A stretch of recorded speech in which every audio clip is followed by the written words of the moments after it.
Hey guys, it's Ashley from ReloGeek.com, founder of Relo Academy, an auto transport broker training course designed to take your business from rookie to pro in as little as 8 weeks. And you are watching ReloGeek TV. And before I get into today's email that I received, I was actually talking to a carrier, and we were going back and forth about the industry and why I teach brokers to do what I do in such a competitive industry. Like, why would I want more brokers to come into this industry? But before I get into that, I just want to explain a little bit about what's been going on the ReloGeek front, okay? A lot of you probably, if you've been following me for a while, you've noticed that I have gone through a different type of transition. But throughout this transition, my story still remained the same, is that I want to change the way the industry is. I feel like it's not the way it should be. Clients are losing and carriers are losing. I wouldn't say brokers are necessarily losing, because we're the problem in this industry. And yes, I am a broker. Yes, I am a licensed broker. Yes, I'm an actively licensed broker. And yes, I do feel like we are the problem. And now some people have said to me that, oh, it's because you were a carrier why you defend the carrier so much, or, you know, you're biased about our brokers. But it's not that. I can't help but to speak the truth. And if you know anything about me, you know that I am the biggest, not only unadulterated advice giver, but I tell you what I feel unbiased. Like, I would never ever say something that I didn't feel. I back whatever I say, and I mean what I say.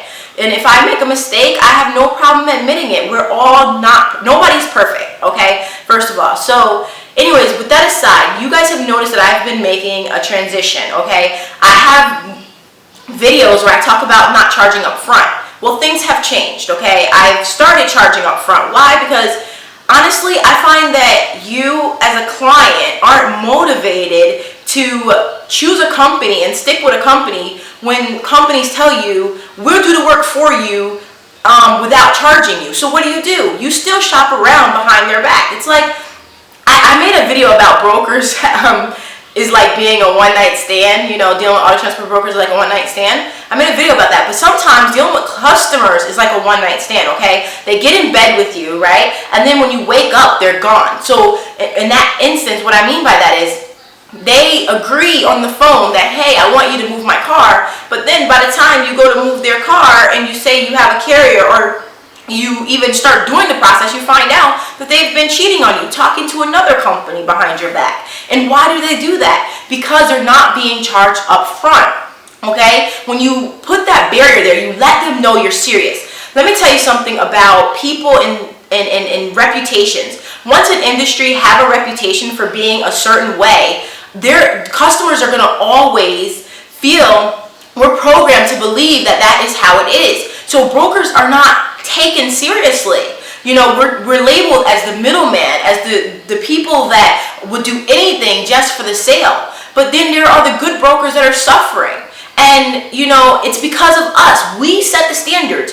Whoever was the genius behind the idea of not charging clients up front, and don't get me wrong, I did agree with it at one point. I saw the logics. You know, do the work and then get paid. You know, I saw that logic. But now, as I'm watching the industry unfold in my 2 years in the brokering side of the business, I'm watching things unfold, and I do not like the way it's headed. And again, not only do the brokers control the market per se, but clients control whether or not, you know, they're going to double book with you or not double book with you. So with that being said, I've shifted from not charging up front to now I charge up front.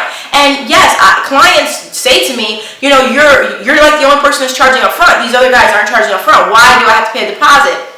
And I explain to them the exact reason why, the same reason I'm telling you now. And that is because if I don't charge you up front, you're not motivated. What kind of commitment do I get from you? You know, signing the contract means absolutely nothing if I don't collect your card number. And now, yes, there are brokers that do collect people's card number. Most of them do, right? So if you bail out, they can charge you. But are they legally doing that? Because the last time I checked with my bank and with my attorney, when I went to go through that whole process of charging up front, the first thing that my bank asked me, do I have a secure system where I'm storing these credit cards? Do I have, am I having access to this? These things would have caused me to either been declined my merchant application, or B, caused me to find myself in trouble. So you know what I did? I stopped doing that. I don't want to see your credit card. I make sure that I have no ties to your credit card. The only thing I can see is the last 4 digits of your card on file, okay? So the bank handles all that. Authorized.net, they handle all that. So what I'm saying to you is, I have made that shift, and the most recent shift is I'm moving away from Central Dispatch.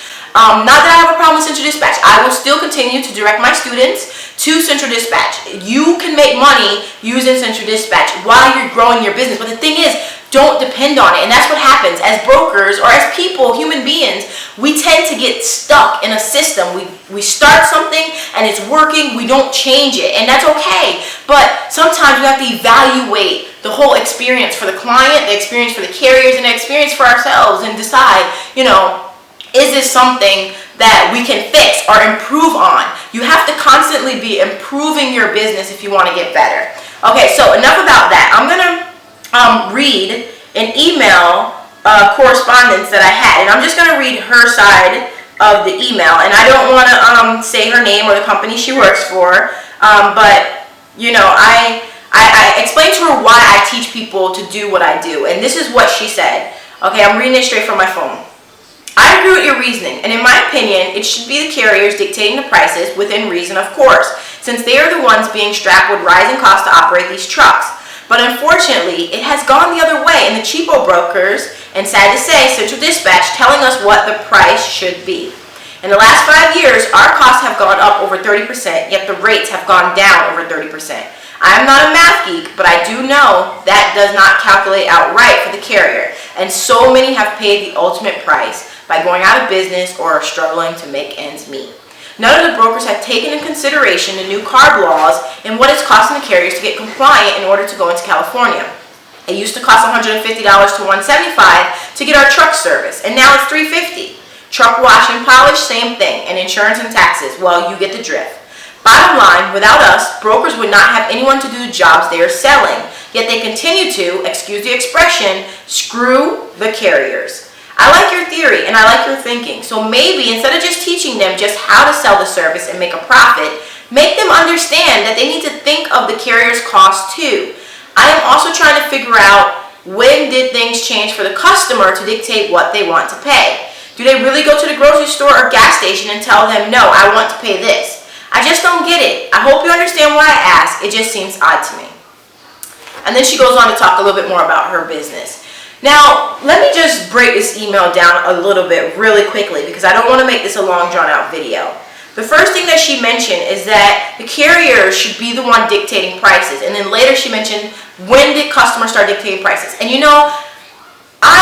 when she wrote that, I basically had a palm face type of a moment. Like, she's right. Like, I was completely blown away at the fact that at one point in my own business, I was letting customers tell me what they're capable or willing to pay. And this is wrong on so many fronts because, as she mentioned, you do not go into the grocery store or to the gas station and say, hey, I'm paying 99 cents for this per gallon, or at the grocery store and say, I'm buying this banana for 1 penny. I don't care what your price says. You don't do that. You don't go to doctor's offices or lawyers' offices and say what you're going to pay. They don't care about what your budget is. If you want the service, you pay the price for the service. And I agree with that 100%. And I like the fact that she said within reason, that carriers should be the one dictating the prices within reason. And I agree 100% with that. And if you guys don't know what CARB laws is, it's this new law where in order for trucks to go into California, they have to be compliant with emission control. So they have to have something called DEF on their truck, okay? This process, from my research, costs anywhere between $7,000 and $15,000 per truck, not including the maintenance. That's just to get this piece of machinery on your tractor trailer. So they have to fork out these money. She mentioned services. You used to get a truck service. That's like when you go to Walmart or Maaco or whatever the places where you get your car service. I have a dually truck, so I have a diesel engine, so I go to the Ford dealership. So I don't know what places you guys, my truck can't fit in standard bays. But anyway, the point is, it used to be $150. Now it's $350. And we're seeing this every day. Go to the grocery store. Milk used to be like, I remember when a gallon of milk was like $1. Like now a gallon of milk is freaking $4. I have to buy milk for my daughter, and the cheapest place to get it is at Publix, the supermarket, and it still costs me $4.19. So once every week I'm paying $4 for a gallon of milk. And my friends in New York back home tell me that milk there is $5 and that I'm getting a steal in Florida. So the point is that prices are going up. But then I go on Central Dispatch, and the other day I was on there and I noticed this. I see cars priced at 21 cents per mile. That is no money. Now, I personally thought I was doing something great by pricing my vehicles at minimum 36 cents per mile for a car. But now I'm starting to look at this email from her, and it's like it was something I could not ignore. I had to create a video about it because I was one of the people that said fuel prices don't go into account because we have to go by the market. We have to go by the market. I am not afraid to say I'm completely wrong. Now, however, I'm not wrong about this. Brokers don't take that into consideration. They really don't. So it's not about fuel prices when it comes to brokers. And that's what point I was making. But even mentioning that, I was wrong for not coming in and explaining to you that it should come into play. The fact that fuel is constantly going up. Just because you might go to the pump and see for your car, for unleaded fuel, might be still in the $3. But then you go to a place for diesel, we're paying $4 or $5 per gallon. I mean, do the math, it's just not adding up. But yet we're paying drivers $400 or $500 to move a car across country, yet the broker, and I'm sorry to say this, brokers, but we're sitting there at our houses or on our computers in our little office space getting $300 per move, but we're not even doing anything. What are we doing for the customers? Are we guaranteeing them prices? Are we guaranteeing them pickup dates? Are we doing the work to make us worth that $300? And that was the reason I had initially dropped my service fee down. I felt being paid $300 per vehicle wasn't fair, considering I had no control over anything that my clients were going through, okay? Now that I'm making that shift, I can ask for those prices, $250, $299, whatever I want to ask, because I'm actually doing the work. I'm not sitting at my computer, typing on my computer, putting a load on Central Dispatch, waiting for carriers to call me anymore. I'm actually doing the work. You're hiring me to do a job. My job is to call carriers, find out how much they're going to want for you to move your vehicle, find out if they're able to move it during your dates that you're available, and then call you back and work out a system that can work for both parties. That is the real definition of a broker. Think about it. When you buy a house, the real estate agent don't just go through all these listings and then just say, here's the listing or whatever. They go through, they talk to the seller, they talk to the person that you're going to buy the house from. They try to work things out with their broker. They try to figure things out so that way you both end up happy. And that's what we're supposed to do. But since when did we get away from that? When? And I am one of the problem. Apparently, I have to look at it objectively. I have become one of the problems, and I am fixing that, and it's not too late for you to fix it as well. So that's it for this week edition of ReloGeek TV. I know it got a little heated. Yes, I'm that loud girl from Florida that's all over your TV screen, or because I watch YouTube on my TV, or on your computer if you watch on your computer, or your smartphone. Yes, I am that loud auto transfer broker, but it's just because I am passionate about this. I'm passionate about making changes to an industry that is an amazing industry that needs to be changed. I love this industry. From when I started out in this industry in 2007 as an enclosed auto transport driver, I knew this is the industry I wanted to be in. Growing up, I wanted to be a doctor. Then I wanted to be a psychologist. But this is where my position is. This is where I see myself. And I will do any and everything in my power to make changes to this industry for the better, for you and for me. So that's it. If you like this video, give it a thumbs up. Don't forget to subscribe. And please, if you find that this video is helpful and you know somebody that might like it, please share. It helps you, it helps me, and it helps everybody else who gets to see this who might not otherwise have found this video. Thank you guys, and I'll see you guys next time. Bye.